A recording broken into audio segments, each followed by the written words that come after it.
Good day, Toronto. Happy New Year and welcome to 2018. Treb just released their latest data for the last month of 2017, December, and I thought I'd give you guys a quick market update in the morning before, and I'll try to get this out to you guys as soon as possible after the editing, okay? So if you're new to these market watches, we generally tend to look at the month-to-month look because instead of the year-to-year look, because it's a better indication of where the market is heading. So this, if you're new to Prime Property CEO market watches, make sure to subscribe to the Prime Property CEO channel. You'll be getting these monthly, okay? So as expected in December, and this is no surprise, the amount of sales and the amount of listings basically just fell off the wagon, fell off the wheels, whatever you want to say, because it's December. We got half as many sales and half as many listings. So what does that mean?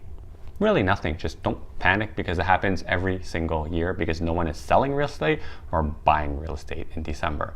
So if we look at just the prices, which I'm going to put up a little chart over here, okay, you're going to see that most of the prices more or less stay the same. Although, however, there was one exception, which I find very, very strange. The townhouses in the 416 went up 17% from last month to this month, which is very, very weird. However, I'll have to say that the sample size is so small that let's just call it a little blip on the radar because I really don't think townhouses went up that much in a month, okay? Another interesting thing that I actually point out is that this is the first month ever since they did the foreign buyers tax that the houses, the detached houses in 905 actually went up in price, which is very, very strange, despite the fact that the sales to new listing ratio, or SNLR, or absorption rate, however you call it, is actually still below 50%. Now, similar to the townhouses in the 4 and 6, don't look at it as like, oh my God, the detached house market in the 905 is back. I still think it's de-accelerating. It's just this could be a minor blip because the sample sizes are so small in December, okay? Now, one of the great things about the end of the year is we can actually finally compare everything to last year, and we are gonna do exactly that. Remember, the first 4 months, first third of the year, it was so hot, so hot. Whereas the latter 8 months, the latter 2/3 actually started to cool down. So these average prices for the entire year factor in the super hot first 4 months and the not as hot latter 8 months. So when we talk about the next stats coming up, keep that in mind, okay? So first thing I'll point out to all of you is that obviously we had more listings and supply was better this year than it was in 2016 because it was at all-time record low. The second point I'd like to address is that sale activity, meaning the amount of transactions, are actually down. So in the end of 2016, when it was still super hot, we had about 113,000 transactions. At the end of 2017, we're at a cool 92,000, which is about 18% less. Now, that's not a shocker for me because I know that we're gonna have a lot less activity, but this may come to a shock for some of you guys, okay? Even though we had less transactions, and that's what everyone's talking about, sale prices, not activity, prices, did not come down at all. Dun, dun, dun. The average price in Toronto went for 730,000 in end of 2016 on average. And let me check. And now it's at 823,000, which means it's up 12.7%.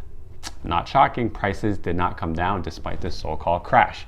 Now, let's look at each segment separately, the detaches. Despite all the craziness, the average price in the 416 and 905 is still about 1.4 million and 1 million respectively. Now, that's not really indicative of where the prices actually are. So right now it's probably a bit lower than what the average actually is because you have to factor in the fact that we are averaging the first 4 months, which was super hot, and then the not so hot latter 8 months. And to show you that how hot it was, it's pulling the averages up still than whatever the price is on the street currently at the end of 2017. Now let's move to semis and towns. All of them increased drastically as expected, and this is still relatively affordable to an average working couple. So both sectors in semis and towns both had an increase in the 4 and 6 and the 905 higher than the detached, as you can see in the chart, because they are more affordable. And then the last sector we'll talk about are the condos. The average price increased 23% in Toronto and 21% in the York region and Mississauga and Peel region in 905.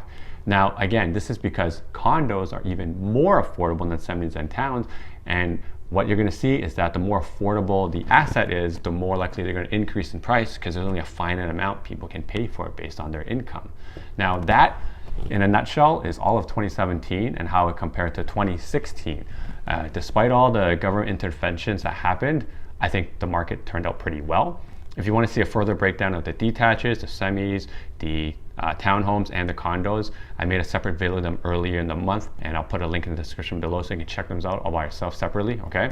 And final thought for 2017, if you look at the chart here I have, you'll notice that on the left-hand side that all this, which is the sales activity, everything is in the minus or negative, as you can look, which means we have less activity than the previous year.